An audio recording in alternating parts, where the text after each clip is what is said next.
नमस्कार, मैं हूं किरण कृशाली और आपका स्वागत है उत्तराखंड डायरी में।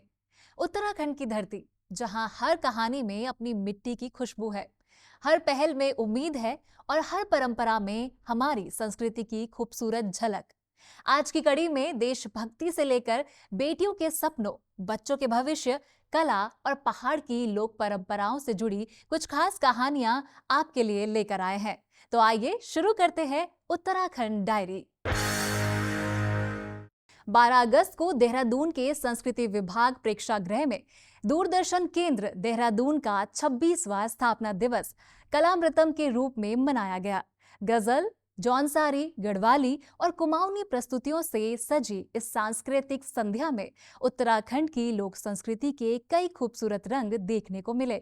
दूरदर्शन की 26 वर्षों की यात्रा और संस्कृति से जुड़े इस यादगार शाम की कहानी देखिए। देहरादून में कला, संस्कृति और लोक परंपराओं के रंगों से सजी एक खूबसूरत सांस्कृतिक शाम देखने को मिली। 12 अगस्त को संस्कृति विभाग प्रेक्षागृह में दूरदर्शन का 26वां स्थापना दिवस समारोह कलामृतम के रूप में गरिमापूर्ण वातावरण में आयोजित किया गया। कार्यक्रम में मुख्य अतिथि भारतीय मानक ब्यूरो देहरादून के निदेशक एवं प्रमुख हेमंत बी आड़े सहित पद्मश्री माधुरी बर्थवाल, डॉक्टर बी.के. संजय, पर्यावरणविद एवं मैती आंदोलन के प्रणेता कल्याण सिंह रावत मैती उपस्थित रहे। दीप प्रज्वलन के साथ समारोह का शुभारंभ हुआ और विद्यालय के छात्र छात्राओं ने मां सरस्वती की वंदना प्रस्तुत कर माहौल को आध्यात्मिक और सांस्कृतिक रंग से भर दिया।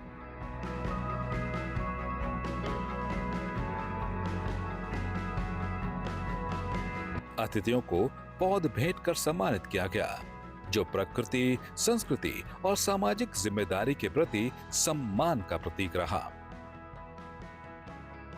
इसके बाद दूरदर्शन के क्लस्टर प्रमुख एवं उप महानिदेशक सुरेश कुमार मीणा ने अपने संबोधन में दूरदर्शन की जन सरोकारों से जुड़ी भूमिका और उत्तराखंड की लोक एवं सांस्कृतिक विरासत को व्यापक मंच देने की प्रतिबद्धता को सामने रखा। 12 अगस्त 2001 को दूरदर्शन के तपोवन में एक बहुत छोटी सी जगह से हमारा सफर शुरू हुआ था। आज देखते ही देखते 1 अप्रैल 2020 को डीडी उत्तराखंड 24 घंटे चलने वाला चैनल बन रहा है। आज हम उत्तराखंड के हर गांव और हर घर तक पहुंच चुके हैं। लोक सेवा प्रसारक के रूप में हमारी यह कोशिश रहती है कि हम आपको अच्छे कार्यक्रम दिखाएं। हम सिर्फ आपका मनोरंजन ही नहीं करते, बल्कि उत्तराखंड की कला, यहाँ की संस्कृति और पहचान को पूरी दुनिया तक पहुंचा रहे हैं। इसके बाद शुरू हुई सांस्कृतिक प्रस्तुतियों ने शाम को और भी खास बना दिया। विपुल रुहेला की गजल से शुरू हुआ सुरों का सफर लोक धुनों तक पहुंचा।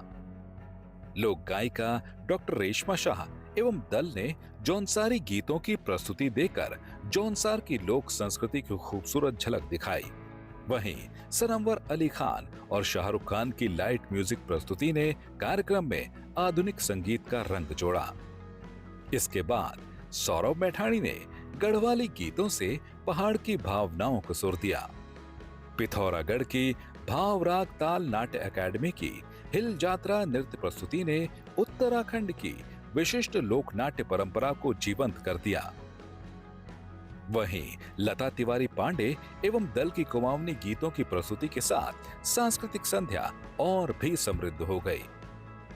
सरस्वती वंदना प्रस्तुत करने वाले छात्र छात्राओं को स्मृति चिन्ह और प्रमाण पत्र देकर सम्मानित किया गया। कार्यक्रम प्रमुख श्री अनिल कुमार भारती ने सभी अतिथियों, कलाकारों, छात्र छात्राओं और सहयोगियों का आभार व्यक्त किया। आज के इस पावन अवसर पर आयोजित इस सांस्कृतिक संध्या को अपनी उपस्थिति से गरिमा प्रदान करने के लिए मैं आप सभी का हृदय से आभार व्यक्त करता हूं। आज की शाम केवल एक सांस्कृतिक कार्यक्रम नहीं, बल्कि उत्तराखंड की विविध और समृद्ध लोक संस्कृति का उत्सव रही। गज़ल की मधुरता से लेकर गढ़वाली, कुमाऊनी और जौनसारी लोकगीतों की मिठास तक, और फिर हिल जात्रा की जीवंत लोक परंपरा हर प्रस्तुति ने हमारी सांस्कृतिक विरासत के अलग अलग रंग हमारे सामने प्रस्तुत किए। हमारे लोक कलाकारों ने आज ये सिद्ध कर दिया कि लोक संस्कृति केवल अतीत की धरोहर नहीं है, बल्कि वर्तमान की जीवंत ऊर्जा और भविष्य की सांस्कृतिक पूंजी भी है। मैं सभी कलाकारों का हृदय से साधुवाद देता हूँ। कलामृतम की यह शाम सिर्फ एक स्थापना दिवस समारोह नहीं रही, बल्कि दूरदर्शन की 26 वर्षों की जनसेवा और उत्तराखंड की संस्कृति को देश दुनिया तक पहुंचाने की उसकी निरंतर यात्रा का उत्सव बन गई। 13 अगस्त को देहरादून में बेटियों के सपनों को नई उड़ान देने वाली एक खास पहल सामने आई। एक बेटी मेरी भी अभियान के तहत 12 प्रतिभावान बेटियों को शिक्षा के लिए आर्थिक सहायता दी गई। आर्थिक चुनौतियों के बीच बेटियों की पढ़ाई और बेहतर भविष्य की राह आसान करती इस पहल की खास कहानी देखिए।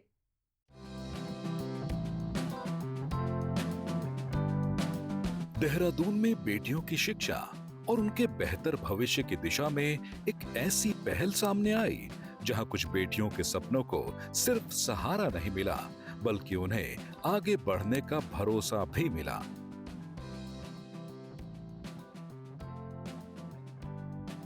महिला उत्तरजन सोसाइटी की ओर से एक बेटी मेरी भी अभियान के तहत 12 प्रतिभावान और जरूरतमंद बेटियों को उनकी शिक्षा के लिए आर्थिक सहायता प्रदान की गई। महिला उत्तरजन सोसाइटी का एक उद्देश्य है कि जो समाज में वंचित बेटियां हैं, संसाधन विहीन बेटियां हैं, या मातृ पितृ विहीन बेटियां हैं, या पितृ विहीन बेटियां हैं, लेकिन वो जीवन में कुछ करना चाहती हैं, आगे बढ़ना चाहती हैं, तो एक बेटी मेरी भी के माध्यम से हम उन्हें आर्थिक सहयोग देते हैं। और ये आर्थिक सहयोग हम आमजन से प्राप्त करते हैं। आमजन उनके अंदर एक ऐसी भावना भरने के लिए कि वे प्रत्येक बेटी का सम्मान करें। और आज जो बेटियों के साथ बहुत सारे दुष्परिणाम हमें देखने को मिलते हैं, वो ना हो, एक सम्मानजनक जीवन हमारी बेटियां बिताएं। और ये सम्मान उन्हें तभी मिलेगा जब वे अपनी शिक्षा को जारी रखेंगे, आगे बढ़ाएंगे। किसी के सामने आर्थिक चुनौतियां हैं तो किसी ने विपरीत पारिवारिक परिस्थितियों के बावजूद पढ़ाई जारी रखी है, लेकिन इन सभी बेटियों के सपनों में एक बात समान है, कुछ बनने और अपने पैरों पर खड़े होने का जज्बा। मैकेनिकल इंजीनियरिंग, बीकॉम और नीट की तैयारी जैसी अलग अलग राहों पर बढ़ रही इन बेटियों के लिए ये मदद सिर्फ आर्थिक सहयोग नहीं, बल्कि उनके सपनों पर जताया गया विश्वास है। मुझे इस कार्यक्रम में आके बहुत ही अच्छा लगा, क्योंकि इसमें हमें बेटियों के प्रति बहुत ही जागरूक जैसी बातें बताई गई हैं, जैसे कि हमारी शिक्षा को लेकर, और हमें स्कॉलरशिप दी गई है कुछ लड़कियों को, जो कि बहुत ही अच्छा था कि उनकी पढ़ाई में उनकी मदद हुई आगे चलकर वो भी ऐसी कुछ संस्थाएं चलाएंगी जिनसे सभी लड़कियों का एजुकेशन में आगे बढ़ेंगी। कार्यक्रम की शुरुआत सरस्वती वंदना और चेतना गीत के साथ हुई, जिसके बाद बेटियों की शिक्षा और उन्हें आत्मनिर्भर बनाने की जरूरत पर चर्चा हुई।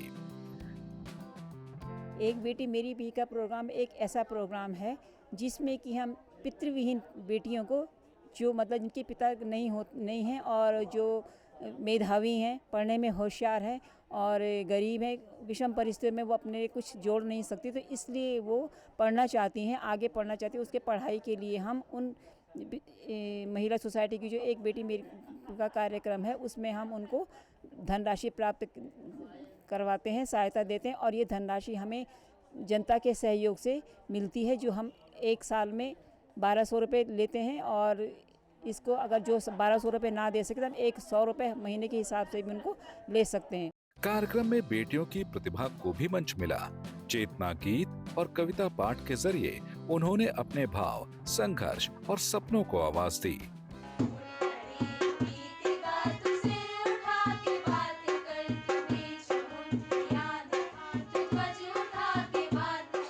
आर्थिक रूप से कमजोर, मातृहीन और पितृविहीन बालिकाओं को शिक्षा के क्षेत्र में सहयोग देने की भविष्य की योजनाओं की जानकारी भी साझा की गई। इस अवसर पर अभियान को सहयोग देने वाले प्रबुद्ध जनों को सम्मानित किया गया।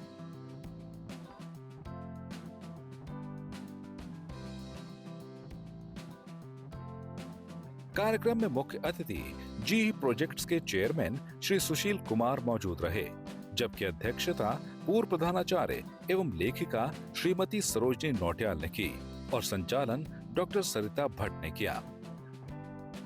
ये प्रोग्राम उन बच्चों के लिए इन्होंने डेवलप किया है जिनके बेसिकली माता पिता या पिता नहीं हैं, लेकिन वो प्रतिभावान हैं और आगे बढ़ना चाहते हैं। उनके लिए इन्होंने ये प्रोग्राम रखा है और आज कुछ स्कॉलरशिप या आप कह सकते हैं कि सहयोग राशि बांटी गई है इसमें, और काफ़ी सारे बच्चों को इन्होंने टोटल आज की डेट में ये सहयोग राशि दी है। एक बेटी मेरी भी, इसके तहत ये ज़रूरतमंद लड़कियों को, ज़रूरतमंद छात्राओं की आर्थिक मदद करते हैं। हमारे समाज में ऐसे बहुत से बच्चे हैं जो प्रतिभावान हैं, वो पढ़ना चाहते हैं और वो आगे बढ़ना चाहते हैं, लेकिन साधनों की कमी से उनके मार्ग में बाधाएं आ जाती हैं। तो ऐसे बच्चों को चिन्हित करना, लड़कियों को, छात्राओं को, ऐसी छात्राओं को चिन्हित करना और उनको आर्थिक मदद पहुंचाना, ये एक बेटी मेरी भी कार्यक्रम के तहत किया जाता है। एक बेटी मेरी भी अभियान हमारी महिला उत्तरजन सोसाइटी का एक बहुत ही अहम कार्यक्रम है।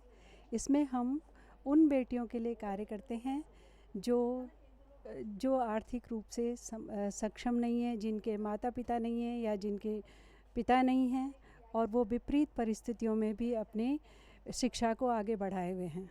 तो हमारा एक ये प्रयास है, एक संकल्प है कि हम ऐसी बालिकाओं का उत्साहवर्धन करें, उनके सपनों को आगे बढ़ाने में एक प्रयास करें, और ये हमारी सबकी कोशिश भी है। इस पहल के पीछे सोच बेहद सरल लेकिन प्रभावशाली है। बेटियों को ऐसा अवसर मिले जहां उनकी प्रतिभा आर्थिक मजबूरियों के आगे न रुके, क्योंकि एक बेटी की पढ़ाई सिर्फ उसकी जिंदगी नहीं बदलती, बल्कि उसके पूरे परिवार की सोच और आने वाली पीढ़ियों का भविष्य बदल सकती है।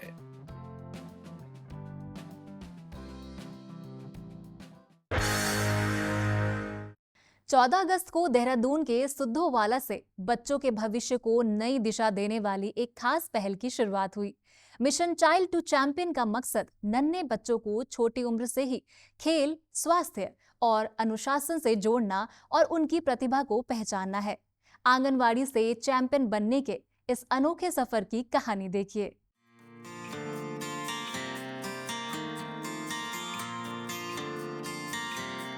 आंगनबाड़ी की ये छोटी छोटी किलकारियां, हाथों में खेल की गेंद और आंखों में बड़े बड़े सपने। देहरादून के सिद्धूवाला से बच्चों के भविष्य को नई दिशा देने वाली एक खास पहल की शुरुआत हुई।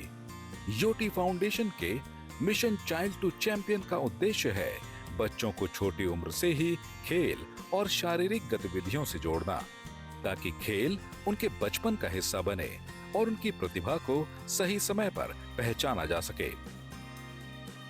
इस पहल के तहत 25 आंगनवाड़ी केंद्रों से आए बच्चों को खेल सामग्री और गेंद वितरित की गई, जबकि उनकी माताओं को भी टी शर्ट दी गई। कार्यक्रम में पद्मश्री स्वर्गीय श्री जसपाल राणा के पिता श्री नारायण सिंह राणा मुख्य अतिथि के रूप में मौजूद रहे। वहीं महिला एवं बाल विकास विभाग उत्तराखंड के निदेशक श्री बीएल राणा ने भी इस पहल को अपना समर्थन और मार्गदर्शन दिया। दरअसल मकसद सिर्फ बच्चों के हाथों में खेल का सामान देना नहीं, बल्कि उनके भीतर खेल के प्रति रुचि, आत्मविश्वास और आगे बढ़ने की भावना पैदा करना है। चाइल्ड टू चैंपियन कार्यक्रम जो है आंगनवाड़ी से शुरू करते हुए पूरे देश में, यहाँ 15 लाख है उत्तराखंड में, पूरे देश में 5 करोड़ आंगनवाड़ियाँ हैं।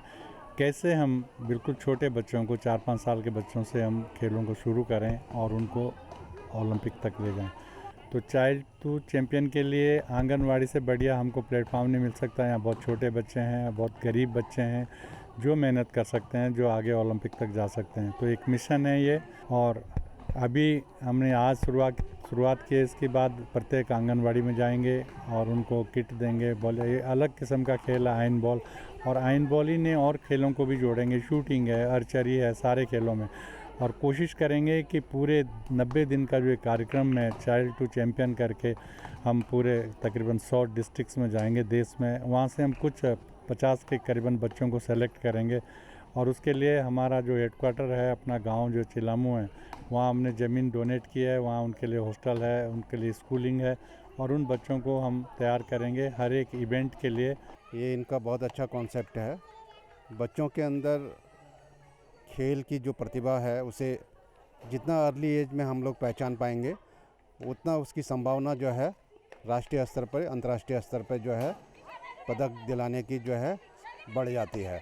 तो उद्देश्य यही है कि बच्चों को हम लोग कम से कम 3 से लेकर 6 साल के जो बच्चे हमारे आंगनवाड़ी केंद्रों में आते हैं उनके अंदर की जो वो प्रतिभा है उसे हम लोग पहचानें और फिर उसको जो है एक मूवमेंट दें आगे के लिए जो है।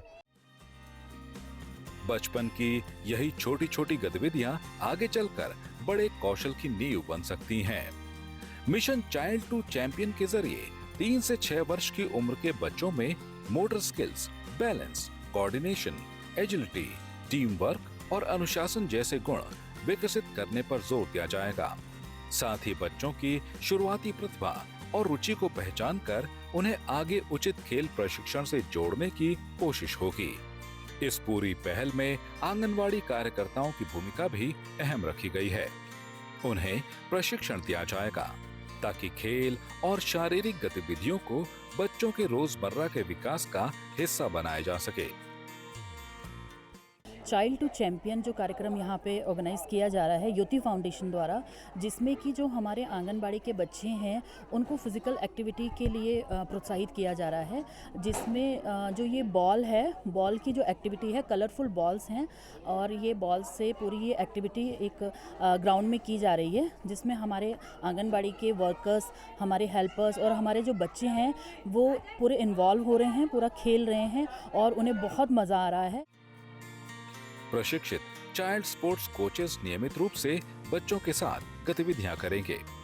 भविष्य में उत्तराखंड की करीब 20,000 आंगनबाड़ियों को खेलशाला के रूप में विकसित करने की परिकल्पना है।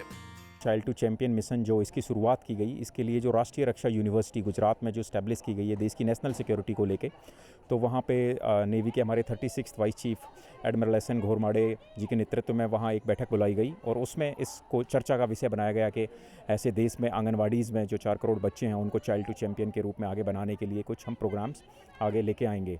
चाइल्ड टू चैम्पियन है प्रोग्राम, मुझे बहुत अच्छा लगा इसको देख के इनकी जो पेरेंट्स को देखा है ना मैंने, इनकी जो चेहरे पे खुशी देखी है बच्चों के और बच्चों की माँ के, वो मुझे सबसे ज़्यादा अच्छा लगा है, क्योंकि इतना खुशी कभी नहीं होती माँ जितनी आज मैंने देखा है सब कुछ।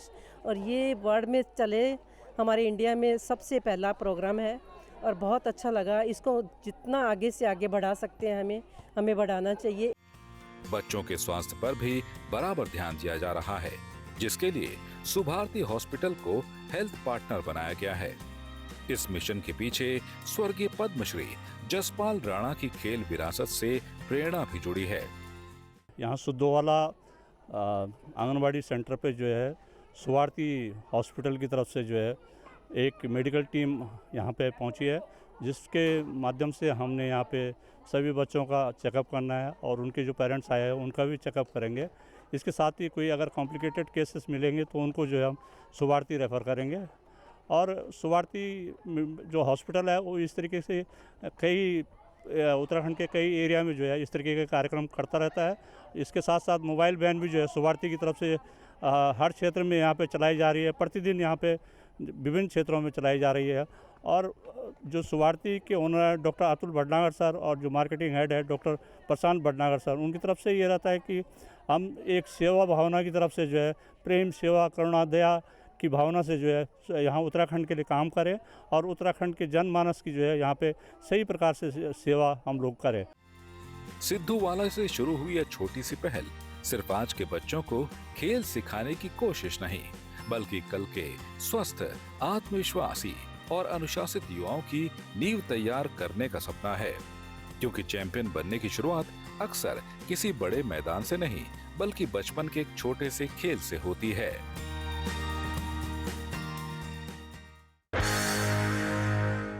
14 अगस्त को देहरादून में कला के अलग अलग रंग एक ही मंच पर नजर आए। Artist group show 3 Indian landscapes में करीब 30 कलाकारों की पेंटिंग, मूर्तिकला और फोटोग्राफी की कृतियां प्रदर्शित की गई। कबाड़ से कला तक और कैनवास से लाइव पेंटिंग तक रचनात्मकता के इन खूबसूरत रंगों की कहानी देखिए।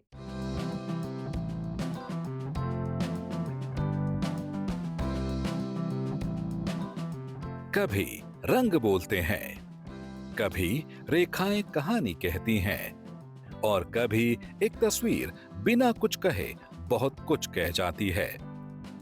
देहरादून के सेंट्रियो मॉल में कला के इन्हीं अलग अलग रंगों को एक मंच मिला। Artist group show 3 Indian landscapes में 5 दिवसीय इस प्रदर्शनी में करीब 30 कलाकारों की पेंटिंग, मूर्तिकला और फोटोग्राफी की कृतियां प्रदर्शित की गई। ये मेरा वर्क है जो यहाँ पीछे लगा हुआ है, आप देख सकते हैं। I work mostly in nature, तो मैंने बर्ड्स का सेट वाटर कलर्स में रेडी करा हुआ है। ज़्यादातर मैं सारे मीडियम से वर्क करती हूँ और यहाँ जितने भी आर्टिस्ट हैं हम लोग बहुत सालों से साथ में काम कर रहे हैं। कोई भी इवेंट्स होते हैं हम लोग साथ में ग्रुप शोज़ करते हैं। आर्ट की कोई परिभाषा नहीं है कि इस पर्टिकुलर एज ग्रुप को करना है या एक पर्टिकुलर लोगों को, एक यूथ को करना है या ओल्ड पीपल को करना है या लेडीज़ को करना है। ऐसा कोई सेग्रीगेशन नहीं है, कोई भी कर सकता है आर्ट और किसी भी तरह की आर्ट कर सकता है। प्रदर्शनी का क्यूरेशन कलाकार और मूर्तिकार सतपाल सिंह गांधी ने किया, जबकि इसका उद्घाटन पूर्व डीजीपी, लेखक एवं कलाकार आलोक बी लाल ने किया। जल रंग, acrylic, oil, charcoal, graphite, ink और मिक्स्ड मीडिया जैसे अलग अलग माध्यमों ने इस प्रदर्शनी को विविध रंग दिए। लेकिन सबसे खास बात रही कला की वह सोच जो आम चीजों में भी असाधारण खूबसूरती तलाशती है। सतपाल सिंह गांधी की कबाड़ से कला की अवधारणा इसी सोच को सामने रखती है, जहां औद्योगिक कबाड़ और ऑटोमोबाइल के बेकार पड़े पुर्जे कलाकार की कल्पना से खूबसूरत मूर्तियों में बदल गए। यानी जिसे दुनिया कबाड़ समझती है, एक कलाकार उसी में सृजन की संभावना देख लेता है। हम कोई मटेरियल या कोई पीस जो एस्थेटिक वैल्यू मुझे लगता है वो मैं कलेक्ट करके लाता हूँ और उनसे मैं अपनी आर्ट बनाता हूँ। आर्ट एग्जीबिशन का एक मोटो ये है कि लोग अपनी पहचान अपना काम दूसरों को दिखा सकें। और सबसे बड़ा और इम्पॉर्टेंट चीज़ है, जब तक आर्ट को सेलेबल नहीं बनाया जाता, कोई ख़रीदता नहीं है, तब तक आर्टिस्ट को मोटिवेशन नहीं मिलता।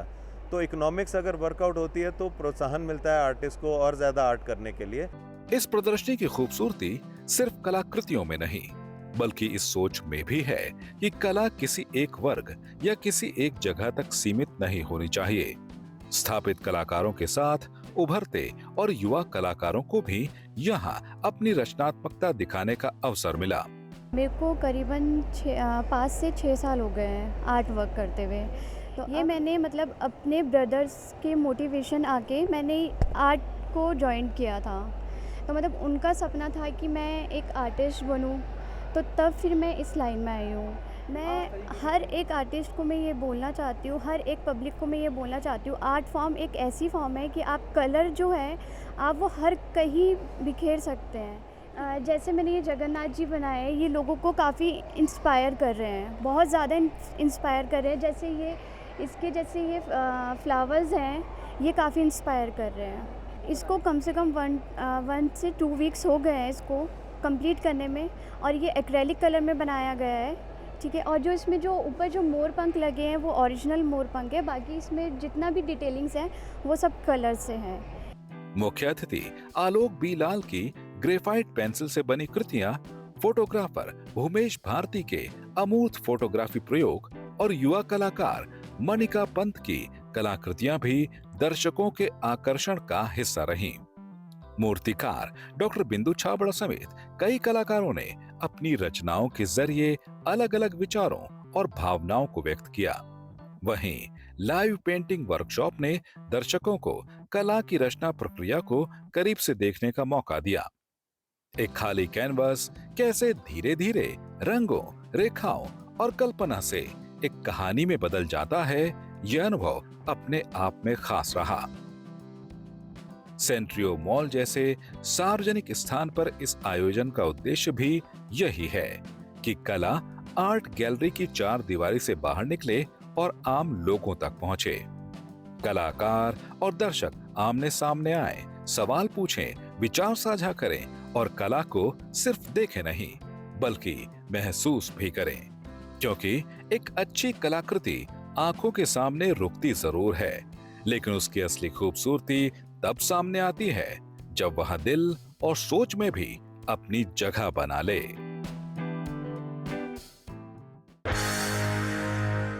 पंद्रह अगस्त को राजधानी देहरादून सहित पूरे उत्तराखंड में स्वतंत्रता दिवस का पर्व पूरे हर्षोल्लास और देशभक्ति की भावना के साथ मनाया गया।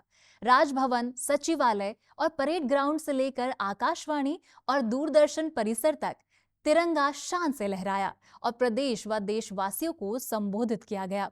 देशभक्ति के रंग में रंगे देहरादून और उत्तराखंड की खास तस्वीरें देखिए।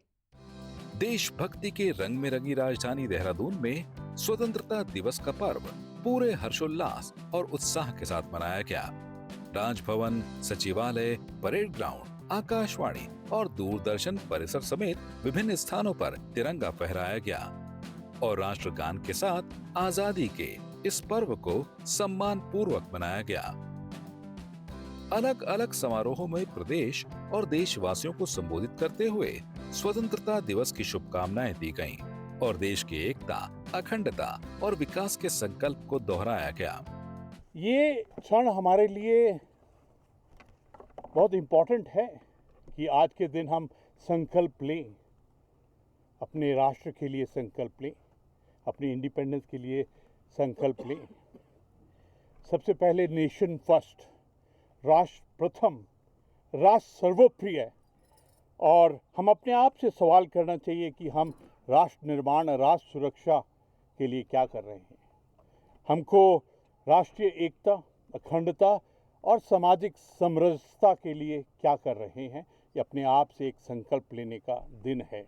एक और बहुत सुंदर संकल्प है हम सब के लिए, पूरे परिवार के लिए, समाज के लिए, हर युवा के लिए, नशा मुक्त भारत।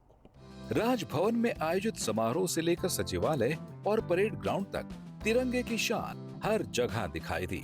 परेड ग्राउंड में मुख्यमंत्री ने ध्वजारोहण कर प्रदेशवासियों को संबोधित किया। भारतवर्ष करोड़ों भारतवासियों के साहस, समर्पण और कार्यकुशलता के बल पर आज न केवल विश्व का सबसे बड़ा लोकतंत्र है बल्कि एक आर्थिक एवं सामरिक शक्ति भी है। भाइयों बहनों, 2026 का ये वर्ष विभिन्न कारणों से ऐतिहासिक है, क्योंकि जहां इस वर्ष हम अपनी स्वतंत्रता के 80वें वर्ष में प्रवेश करने जा रहे हैं, वहीं राष्ट्रगीत वंदे मातरम की 150वीं वर्षगांठ भी मना रहे हैं। इसके साथ ही यह वर्ष सामाजिक समरसता के प्रेरणापुंज संत शिरोमणि रविदास जी महाराज का 650वां जयंती वर्ष होने के साथ साथ सिख पंथ के नवे गुरु तेग बहादुर जी का 350वां शहीदी वर्ष भी है। इतना ही नहीं, इस वर्ष राष्ट्र सेवा को समर्पित विश्व का सबसे बड़ा स्वयंसेवी संगठन राष्ट्रीय स्वयंसेवक संघ भी अपनी स्थापना के 100 वर्ष पूर्ण कर रहा है। संघ की एक शताब्दी की यात्रा संकल्प, संघर्ष और त्याग से राष्ट्र निर्माण तक की यात्रा है। भाइयों बहनों, राष्ट्र आज आदरणीय प्रधानमंत्री श्री नरेंद्र मोदी जी के कुशल नेतृत्व में विश्व मंच पर अपनी मजबूत उपस्थिति दर्ज करा रहा है। जबकि आकाशवाणी और दूरदर्शन परिसर में संबंधित क्लस्टर प्रमुख द्वारा तिरंगा फहराया गया और वहां मौजूद अधिकारियों व कर्मचारियों को संबोधित किया गया। इन आयोजनों में स्वतंत्रता सेनानियों के बलिदान को याद करते हुए नई पीढ़ी को देश के प्रति अपने कर्तव्यों का संदेश भी दिया गया। उत्तराखंड में मनाया गया यह स्वतंत्रता दिवस सिर्फ उत्सव का अवसर नहीं, बल्कि उन वीरों को नमन करने का दिन भी रहा जिनके संघर्ष और बलिदान से देश को आजादी मिली। तिरंगे के नीचे एकजुट नजर आया उत्तराखंड यही संदेश देता है कि आजादी हमारा गौरव है और देश की एकता व प्रगति को बनाए रखना हम सभी की जिम्मेदारी है। तो ये थी उत्तराखंड की कुछ ऐसी कहानियां जिनमें कहीं देशभक्ति का जज्बा है, कहीं बेटियों के सपनों की उड़ान, कहीं नन्हे कदमों में चैंपियन बनने का हौसला, तो कहीं हमारी कला, संस्कृति और परंपराओं की खूबसूरत झलक। यही तो हमारे उत्तराखंड की खासियत है, जहां आधुनिकता के साथ परंपरा है, बदलाव के साथ अपनी जड़ों से जुड़ाव है और हर कहानी में एक नई उम्मीद है। इन्हीं खूबसूरत कहानियों के साथ आज के उत्तराखंड डायरी में बस इतना ही। मैं हूं किरण कृशाली। फिर मिलेंगे उत्तराखंड की एक नई कहानी, एक नई तस्वीर और एक नई उम्मीद के साथ। तब तक के लिए नमस्कार और देखते रहिए उत्तराखंड डायरी।